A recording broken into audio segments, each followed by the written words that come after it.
Thank you very much, Nicole. Of course, COP29 is happening in Baku, Azerbaijan. It has been quite a very heated, very loaded experience so far. It is a finance COP, as they are saying. Of course, our main objective here is to make sure that those who pollute, they pay. Pollute and pay principle, it is the basis of the negotiation, especially for Namibia. We are not begging, we are actually demanding for developed country parties to make sure that they own up to their responsibilities, to make sure that we create resilience, we adapt, we capacitate our local communities to make sure that they will adapt to climate change. I serve as the national gender focal point for Namibia under the UNFCCC, courtesy of the NDA, that is the Ministry of Environment, Forest and Tourism. My concentration has been to lead the negotiation on gender, item 17 on the UNFCCC agenda. So we have been negotiating, debating about formulating a text. Overlay is that we would want to make sure that by the end of this COP, we have a decision to make sure that we extend the RIMA work program and also given the mandate to develop gender action plan, which is critical.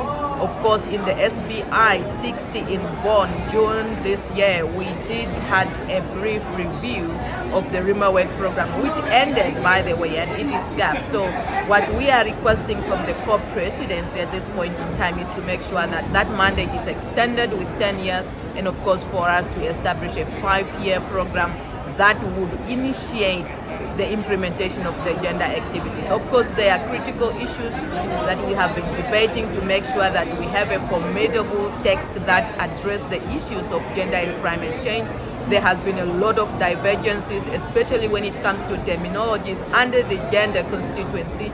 Of course, one of them very aching and pushing agenda is to push the agenda item to the CMA, which is now the Paris Agreement. So, especially from the AGN point of view, that is the African Group of Negotiators who are actually leading the agenda point on gender, we are so adamant that we can't, and by all means, compromise to push the agenda on gender to move to the CMA.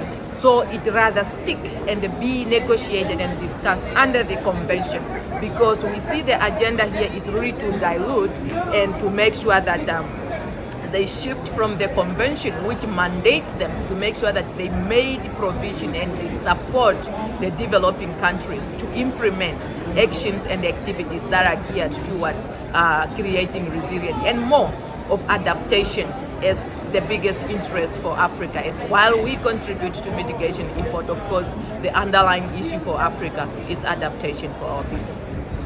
At this juncture, I think we all agree that women and men are affected disproportionately by climate change because of their capability to adapt to the issues of climate change. Of course, historically, it is clear women have always been vulnerable, women have always been deprived the opportunity, the right, as much as we are trying to uplift them in the historical perspective which we have inherited, continue to accompany us in this journey. And that is what we are trying to say. Can we create more equitable solution to climate change so that women are empowered to make sure that if they can own, they should be given right to own piece of land. They should be given means to be able to be capable to get loans within their national domain, within the provisional framework of their national policies. That is very crucial. So we have seen, of course, women and children, and mostly, of course, the young youth are getting worse in terms of the impact of climate change, and that is the agenda we are really trying to advocate for at this COP.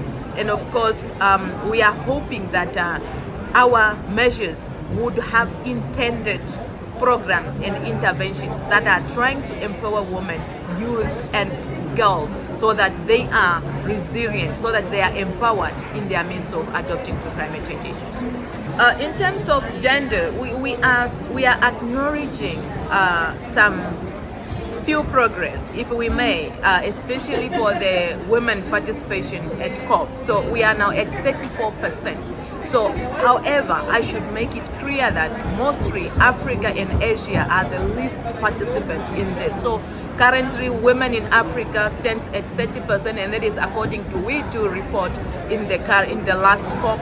So we are hoping that this trend should increase to make sure that these women are actually on the table to discuss and inform and contribute to the decisions that are taken to the issues that manifest to address the issues of climate change.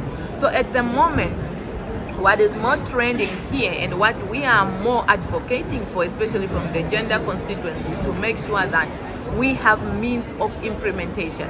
Yes, there are messages coming out to say, fine, the issues of finance are being discussed in the finance room. However, we are still boxed in the gender constituency. We are still boxed within the divergences of having gender being mainstream, being incorporated in our NDCs, our NEP. However, the actual implementation for us to realize that difference remains a challenge. It remains a concern. So what we are advocating for, just instead of having a tick box of adhering to what the gender policies are, from the gender mainstreaming perspective, we are calling for tangible outcome. We are calling for tangible means of support, and that is both in terms of financial support, technology transfer, and capacity building to make sure that the woman who is a vulnerable woman at the grassroots level within our community, within our societies, are empowered. They are educated. They should understand when we are calling and advocating for this woman to get help, when we are designing our projects and programs, this woman should own up to understand what is due to them, that the money we are calling out internationally in this multilateral space actually reach that woman in Okamwati village, in Okongo constituency. So that is what we are advocating.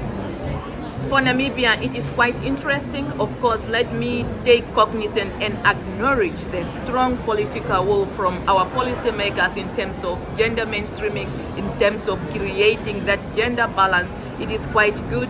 However, let me also bring out this all-coming, growing concern of a boy child that is also lagging behind. We should bear in mind that we are advocating for gender balance, and gender balance doesn't mean empowering a woman over a boy child. So for Namibia, we have also been seeing trends of, especially with our higher learning institution, where a boy child is lagging behind. We have more girls graduating than boy child. So in our advocacy and looking for the future, we want to avoid where we find ourselves in a space that we are trying to solve one problem and unintentionally create another problem because of a boy child who is not well advocated for. So now that requires inclusivity in our design. It requires inclusivity in our programming, by all means, to make sure that a boy child is not left behind. The future is bright. I'm sure Namibia, of course, we are hoping we're going to have a female president who would also advocate as a mother to equally safeguard the interest of both a boy child and a girl child. And I'm looking forward to that future. Thank you very much.